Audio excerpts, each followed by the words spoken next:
Hi there, and welcome to Hell. And it's feeling a little bit more like hell each and every match day that goes by.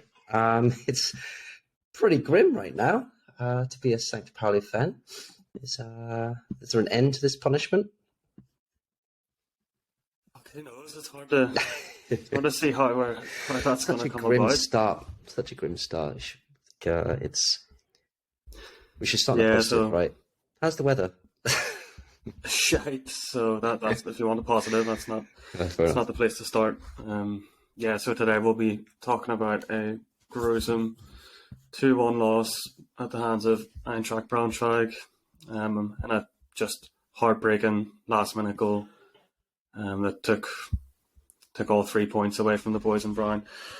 Yeah, it was a tough watch. It really was. Like, obviously the result was disappointing, but the performance was pretty awful as well, right? Yeah, I mean there were sparks of something to get excited about, like a Hadl with his strike from Saliakis' goal and some reasonable chances created. Like Matanovic seemed to be a bit of a revived player. I don't know. I liked him in that role as a lone man up top with Amnido behind him and Hadl, and starts off with Jackson Irvine, but then Dashner in behind. It seemed to. He still could manage to create a few things, especially in the first half. And then he had this glancing header. I think I want to talk about that later. Was it fair to take him off at that point? It seemed a bit brutal. It seemed like that was pre-planned. Like, okay, Matanovic coming off in the 60th minute. But he seems to be having one of his better games. So He did yes, actually. I was pleasantly surprised. I think he might be our best option up top moving forward. I would prefer. A friend asked me why it seems like St Pauli always seem obligated to play two strikers, especially whenever none of them are really performing. I've got to agree with him on that. Surely, if none of your strikers are in form and aren't creating or scoring, then maybe just load up the midfield, try and get some more creativity in the number 10 positions. And Hartle sort of took on that responsibility in the match against Braunschweig. He played a bit more advanced, and it worked to, well, obviously not completely. All you have to do is look at the scoreline to see that, but he created a lot more than he normally would if he was sitting further back. And he's got quality, he's very good in possession, and his delivery is really good. So if he can form some sort of partnership with Matanovic and get some crosses onto that big head of his, then we might be in business. yeah. I'm not sure how good a target man Matanovic is. There are a few times. Wow, that's a big beer. There are a few times that ball was floated in, and I think the closest one was in the first half. It came off his shoulder or something, went out for a throw, and then that glancing header in the beginning of the second half that sailed over the cross. So I don't know how dominant he is in the air, but he's very good with the ball at his feet. It's good.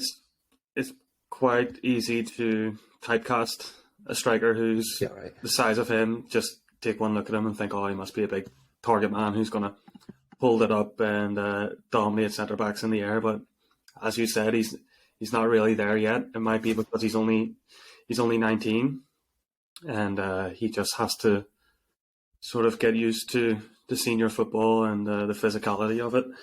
He has that physical But attribute, like visually. Like when you look at him, hmm, maybe underneath that shirt, he's built like me and just bones and skin. Who knows? But he seemed really different yesterday in the game. He's getting the ball down, he's holding up. It wasn't perfect, of course, but he's a lot more involved and positively so. He didn't lose the ball anywhere near as much as he has done previously. I thought it was pretty tough.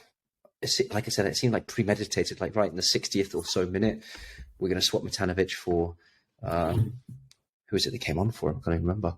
Dashner. We're gonna make that substitution. It's pre-planned because straight on it's done. I think you mentioned that he was a lot more involved, which is key for me because a lot of times he would go missing in matches. And I was like, we were playing with 10 men. I'm just happy to see him getting involved, putting himself about, trying to make an impact. So encouraging signs there, but his strike partner up top against Braunschweig was Aminiero, who had a bit of a shocker in my opinion. It might be time to, as I said, think about only playing one striker up top, because he's just, the ball bounces off him, his touch, like, brutal. And I understand that's not really his strengths. He's probably struggling because teams are sitting deep and they're constantly passing it around and playing football in front of a well organized defense, and he's probably happier running in behind.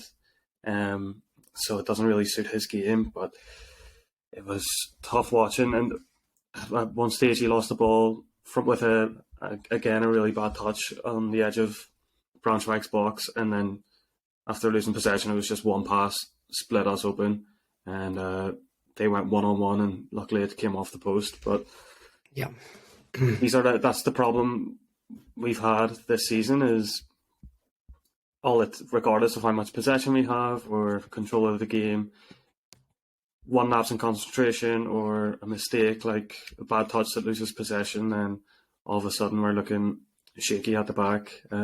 Obviously, the main problem is definitely lack of goals and nothing going in. Like we relied on Saliakas thunderbolt out of the blue, which Where is... did that come from? Like, has he tried that before? In fact, he's tried it a few times, but it usually trickles wide or hits the advertising boards behind the goal.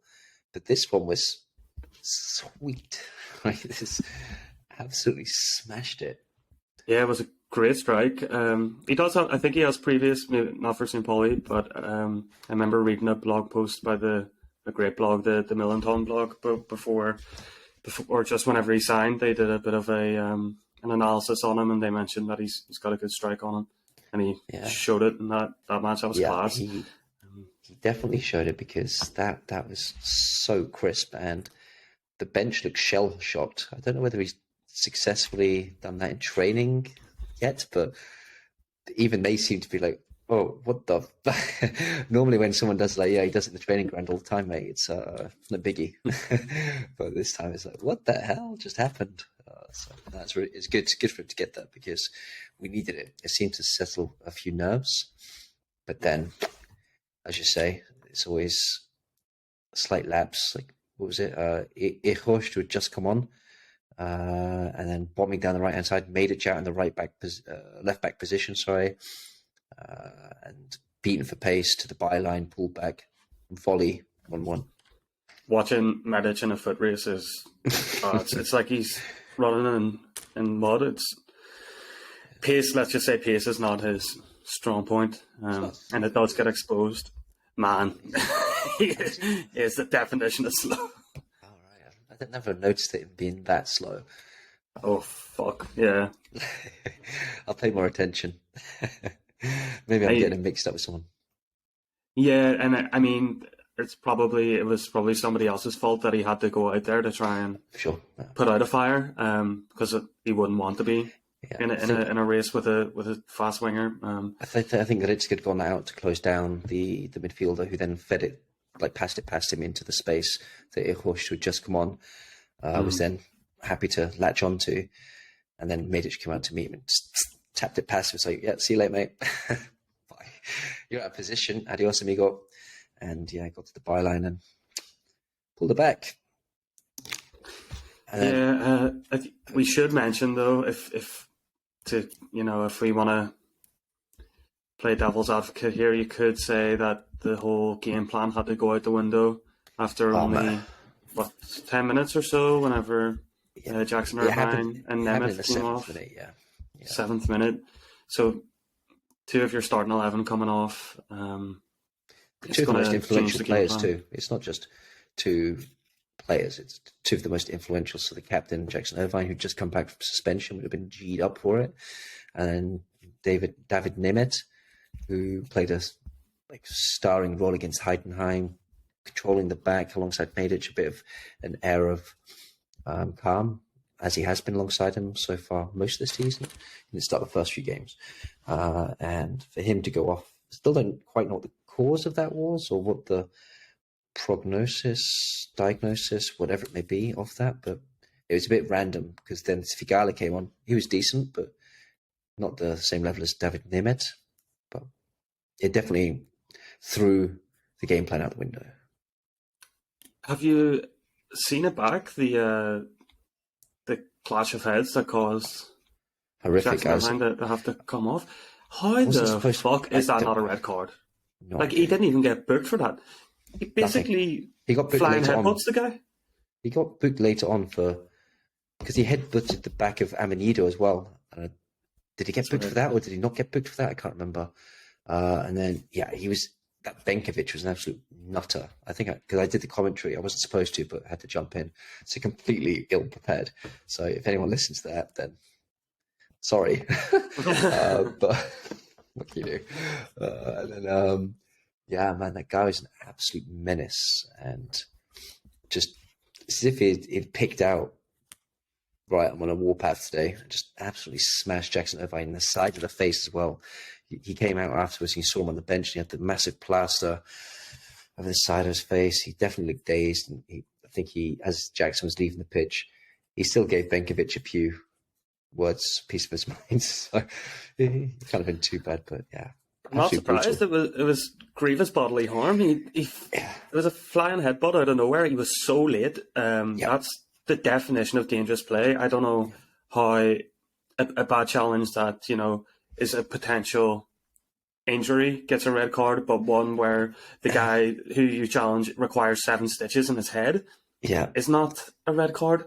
It makes no sense to me. The referee had an absolute mare. Not just that, but the inconsistencies around it too, because I don't want to play this game, but the foul on Benkovic on Amanido, so that wasn't a foul. The referee didn't whistle or anything, so we didn't get booked for it because it wasn't even a foul. Just Amanido lying on the floor, bumping the head. Then I think the referee then stopped and said, okay, yeah, head issue. The exact same thing happened just leading up to the second goal, I think it was, for Braunschweig. Like the free kick in the dying stages where Svigala went through the back of their opposition striker, and the referee gave a free kick almost straight away. It's like, dude, the same thing just happened a minute ago on Amanido and nothing was given. Same thing happened, well, way worse actually, happened in the 7th minute. And what's going on? Did you have your Weetabix this morning, or what's going on? There's been a lot of talk in recent seasons as well about the dangers of concussions, and it's something that they're trying to tackle. I'm sure Jackson Irvine would have wanted to play on. He had to get taken out. That was a huge hit. Yeah, I mean, if you're fucking leaking blood from your head and the gash big enough to require 7 stitches, you can't be, unless you're Terry Butcher. Stapled up. Did you see them stapling his head? Jesus Christ. He was stapling his head on the pitch and he's pissing blood everywhere, and then just wrapped it up with, like, I don't know, bandages or stuff. And it's not like it wasn't an accidental clash of heads, which, okay, it happens. He took him out, he was nowhere near the ball. He was super late. Like, it's one of the worst, like, head-to-head clashes I've seen in football. It was brutal. Yeah, and especially with having VAR.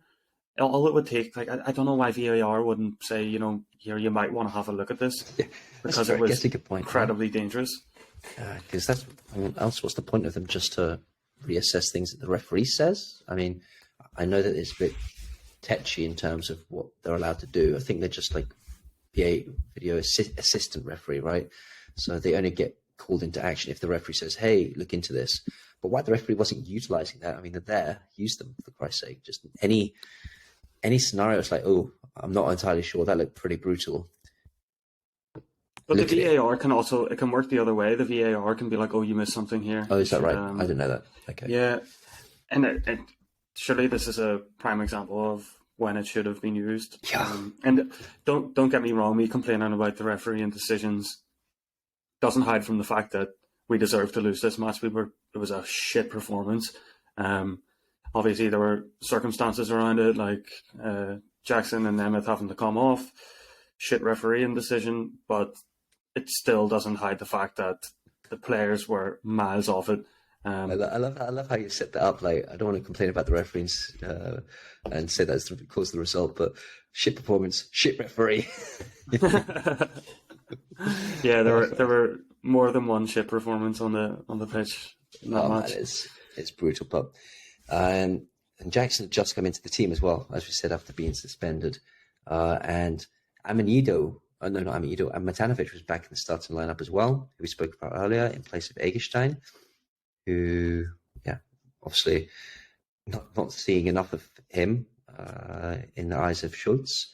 And you mentioned earlier, when was the last time a striker scored a goal? August. Way back in August. Can you remember when there was a sun in the sky and it wasn't always raining? That's the game we went to, right? It was against Magdeburg. Yeah. I think it was Eggestein scored a brace in that match. That's right, yeah. It's the only game I've been to this season. I should start going to more games. It's my fault. Yeah, exactly. So not only was that the last time that a striker scored for St Pauli, it's the last time St Pauli won a match. Yeah. Well, we're looking at that, right? So it's 7 games since then, 4 draws and 3 losses. So from 21 points, we've got 4. That's shocking form. It really is. This is the time to start worrying.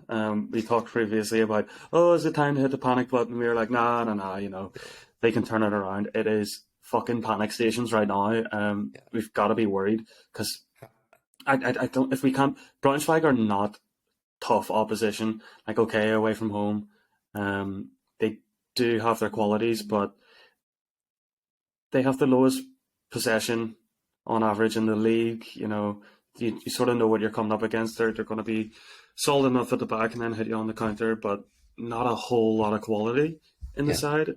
If you just look at the two teams on paper, we should be beating them. Whether it's tactics or just individual performances, it's just not good enough. Yeah, it's a bit mad. I mean, the form going into it as well. So St Pauli against Braunschweig. Braunschweig had a bit of an uptake in form recently, so they'd been scoring goals for starters. So good, well done to them. But they'd won 2 and drawn 1 of the last 5, I think it was. Whereas, we'd not. So they were coming into it on better form, but playing at Braunschweig, St Pauli, I think we'd won 2 of the last 5, and they'd won 2 and then drawn 1 or something. So it's quite evenly matched going into it. It's just, they weren't spectacular either. They just, their 2 goals were lucky, right? So their second goal, crazy throw in the dying seconds.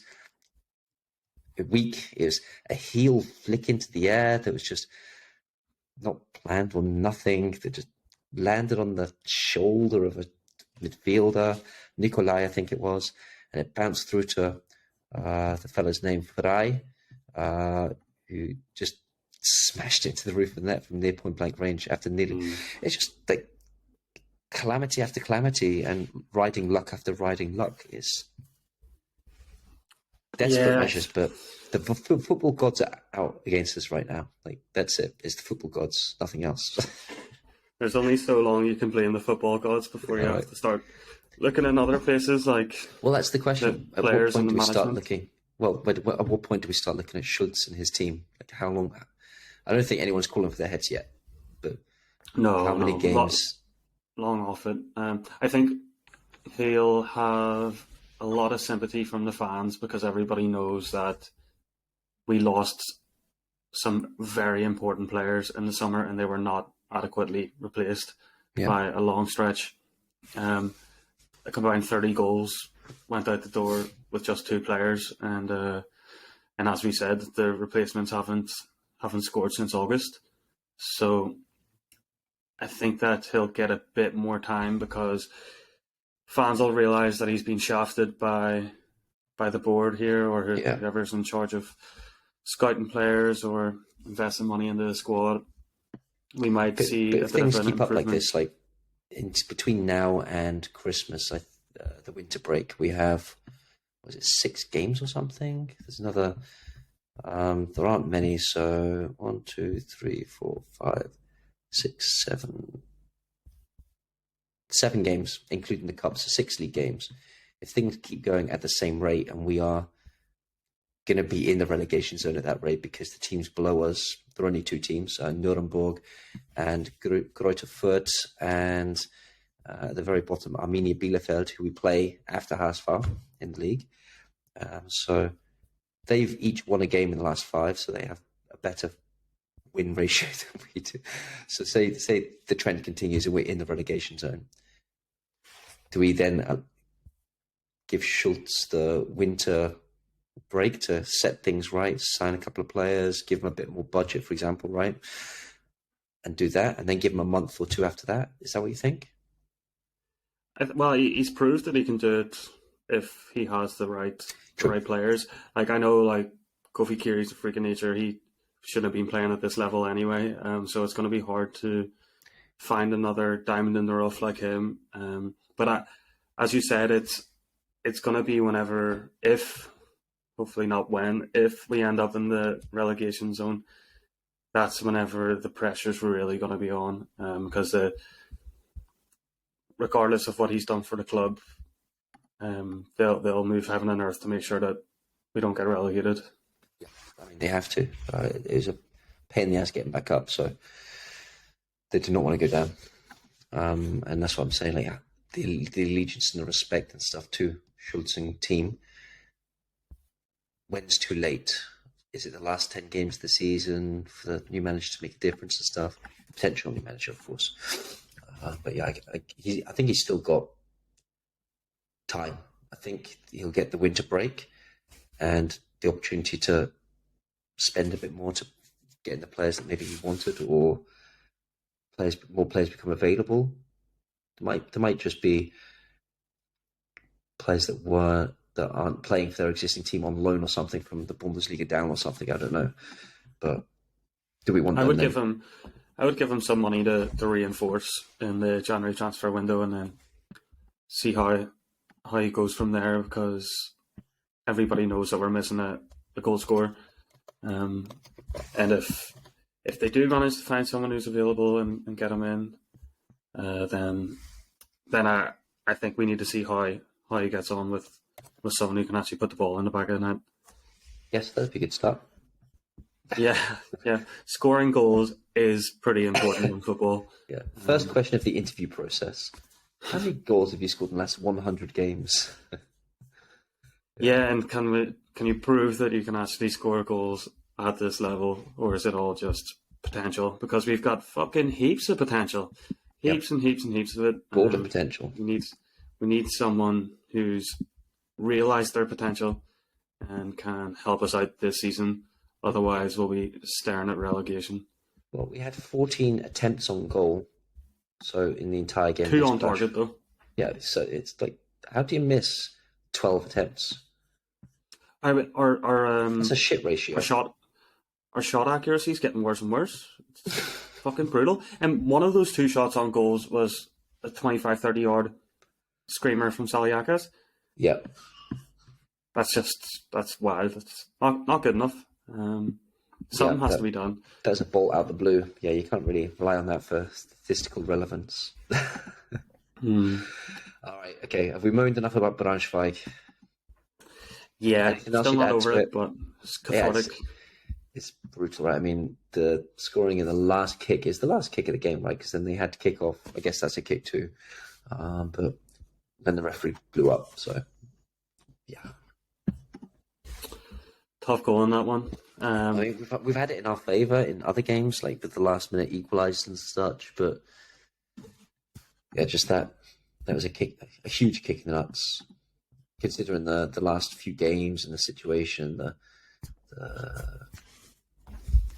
luck that we're having right now to have that in the last seconds. But okay. How do you think that affects them going into the derby against the team from the suburbs? Is it going to be that kick in the balls is going to knock their confidence even further, and they'll be going in with their heads down, or is it like, oh fuck, we got our backs to the wall here now? That's one of the questions. So up next, obviously, HSV, and then the big cup game against Freiburg. So is now the right time or the wrong time? So is it a case of like shake shit up and like right, fucking line in the sand, let's do it from now, forget the rest of the season, the last 11 games, that's match day 11, forget the last 11 games, right, clean slate, or is it the heads are so far down right now and morale is just depleted to the point where we go in and get smashed and then that's it, right, game over. I mean, imagine that we lose, because HSV on fire right now, like except for the draw against Kaiserslautern that you mentioned. They're top of the table and sitting pretty. Their striker Glatzel is scoring. They've got more goals coming through midfield. Their backup striker is scoring as well. So they're sitting pretty. Don't want to talk about them too much, but we are up against them next. And if they go and smash us 4 or 5-0. I think that fast tracks our conversation about Schultz, right? that would be painful. So if it's a reasonable loss, but again, if we go and get a result there, that's the other side of the story, coin, right? But if we go and get a result, forgiven, for the rest of the season, I don't know. And then it could be a good jumping off point for the rest of the year. It'll be a massive confidence booster too. So let's think positively about that. Hopefully and if that old cliche about form goes out the window in a derby match, let's cross our fingers and hope that that's fucking true, because the forms could not be more contrasting. Hasval flying, wearing the shit.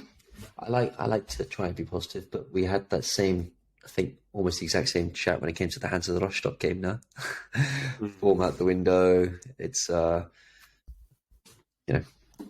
moment. But that came to fruition as well, because we were the team in form at the time. We were actually playing pretty well, and then we got beat. Yeah, got beat pretty handily. So there is hope. I think if I wanted to give our listeners a shred of hope going into the derby match, I would say, well, Pack is back. Jackson will probably get given a fucking cool Batman mask or something so that he can play even with the stitches in his head. So that's our 2 co-captains back in the team. We'll be playing against a team for once who don't sit deep, with 3 centre backs or 5 in defence, however you want to say it. So that might actually suit us more, because our whole problem is breaking down teams that sit deep, especially teams that play 3 at the back. So if they'd be more inclined, just by the way they set up, to come at us, which would give us more opportunities, I think, on the counter or in transitions. So that could be a factor. What worries me is their goal threat and our defense. If they get tested by, they've got really good tricky wingers and a striker who can actually score. So I'm worried about conceding, but I do think there will be opportunities to score, just because of the matchup. Their defence is pretty solid too. It's worth mentioning they've only conceded 7 all season. So thanks for that. That's all. Yeah, I don't want to shit goes my grade hope. or anything, but they've only conceded 7, which is good going. Well, also we're at home. The fans are going to be in fine voice, I'm sure. It's an evening match. What is it? 6:30 kickoff. Yeah, it's Friday evening. On a Friday. Yeah. So it'll be a great atmosphere. Yeah, I'll be there. Nice. Cannot fucking wait. Like, I'm not gonna let the form going into it spoil my fun. Are you gonna take some videos excited and share them for us at least, so we can get a taster for it? I'll try and remember. Yeah. So follow us on Twitter if you want to see some content direct from the game Garada on Derby Day. I'm gonna write it on a note and put it inside your wallet next to your beer fund, just to make sure. But I mean, good. I mean, looking at this though, I mean, we've won the last 3 at the Milan Tour against HSV. Don't look any further back than that, gets depressing, but we've won the last 3, so that's good. And like of the last 6, so obviously including home and away, I think you said we've won 4, so 3 of those have been the home games. So we are, in recent history,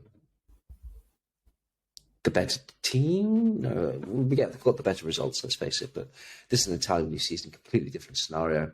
and going into it, I'm scared. I'm fearful. I think we're going to get hit 4-0, 4-1 or something. Well, I want to be that I'm guy, not surprised, but because like if looking at that the form or the head to head in previous seasons, it's kind of irrelevant because Hasval, if anything, have gotten stronger and we have gotten much weaker. Almost a completely different side. So it's hard to look at that as being something that we can cling on to for hope, because it's just a completely different team essentially without Becca, without Burgstaller, without Kofi Kiri. So we're hoping that some of the new boys can cement themselves in St Pauli history, and that's true. I mean, imagine, especially considering the current dire situation, to turn the season on the head and become folklore within the club.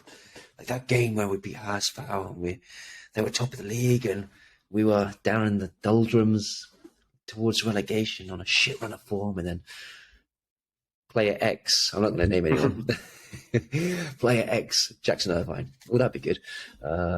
Player X comes on and gets a last minute win or something, or just scores 2 goals and makes it easier for us because it's 2-0 and we win 2-0 and they scored goals or something. That'd be good.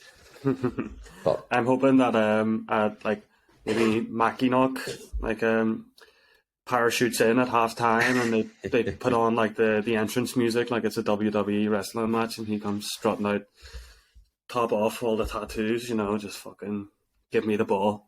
If you know how to beat these bastards. Yeah. What I'd give to have him back. I know he was limited to game time and stuff last year with Burgstaller and Chire tearing it up, but to have him right now as a striking option, take it. I think I've said that before as well. I think you're on the same boat, but yeah. Didn't you say his wife made him go back to Denmark or something? I don't want to lay all the blame at her feet. I don't know if it was his wife or his girlfriend, but yeah, it didn't help that she struggled to settle in Hamburg. But he's got a club back home in Denmark now. Yeah, I mean, that's fair enough, right? I mean, it's not easy being away from family and stuff. There's friends I know who have moved away from their family, and within a few months they had to move back home because it didn't work out. So yeah, at least they tried. Not many people leave their hometown at all. So it's not for everyone. Not like us too. Yeah, that's our other podcast, right? Home from home. No, sweet. Are we doing score predictions? Is there anyone else from the house file we need to keep an eye on? I don't want to dwell on it too much, but the usual. So they're strong in midfield with Rice. Yeah. He's probably been their best player this year, and then just the wingers. Depending on who plays, I would assume it'll be Jota on the right wing and Kittle on the left wing. Kittle's got like 4 assists this season, so he'll be their score as well. I've seen them popping up on score sheets. Yeah, and Königsdorfer as well. He doesn't always start, but he's a dangerous winger too. So yeah, I mean they're pretty much strong everywhere. It's going to be a tough game. Let's just hope that the lads are up for it and try and fucking pull a rabbit out of a hat. So if you were Schultz right now, what are you saying to the guys, and what's your are you changing anything from lineup wise? I'm dropping fucking Arminiero, that's for sure. I thought he was terrible against Braunschweig. Hate the shit on our own players, but I just don't really see what he offers. I would start Montanovic up front on his own, especially against a team as dangerous as Haasval. Maybe we're better off packing the midfield, put Montanovic up front, and have Dashner and Hartel in behind. But we'll see. He seems to favour 2 up top, so I'm not too sure if that's even likely. And is it the right time to start switching things up in a derby with huge implications? Maybe not. Yeah. You just remind me of a formation I always used to use on Football Manager, which was 4 and then 3 central midfielders, and 2 high wingers and a striker. I think that would work nicely from what you just said, like with Jackson Irvine, Eric Smith, and Afiz or Fatsili or something, someone else in the middle. The problem is that we don't have any fucking wingers. Yeah, well, it'd have to be Hartl or Dashner or Bukalfa or something. It's almost like an inside forward. I think that's what they call it, inside forwards or something. But yeah, I mean, if whatever they do, as long as it works, couldn't give two shits. I'm just desperate to beat these Shore bastards. I don't care how it comes. If it's a fucking an own goal in the last minute. Bastards. So me. did you say did you go with 4-0 or 4-1 or something? I think 3-0. I think we're gonna lose 3-0. 3-0, okay.